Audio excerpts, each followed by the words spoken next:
নিৰ্বাচন কৰিছিল মই নাৰালগা টিলাপাৰা জিলা পৰিষদৰ চৰহাতীপতা গাঁও পঞ্চায়তৰ 6 নং ৱাৰ্ডৰ সদস্য পদত কিমান পদত জয়লাভ কৰিলে মই 147 পদত কাৰ লগত প্ৰতিদ্বন্দ্বিতা হৈছে মোৰ প্ৰতিদ্বন্দ্বী প্ৰাৰ্থী আছিল ৰাবিয়া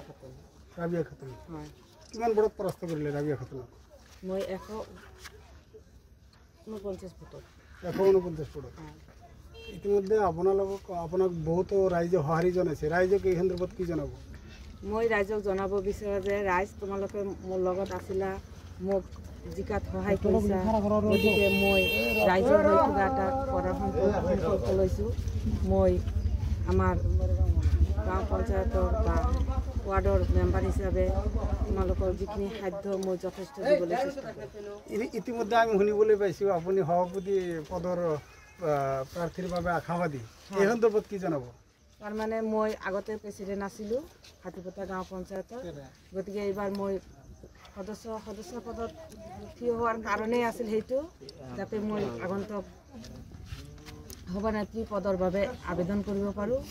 আৰু মোক সকলে যাতে আন যিবিলাক ৱাৰ্ডৰ সদস্যাই জিকিছে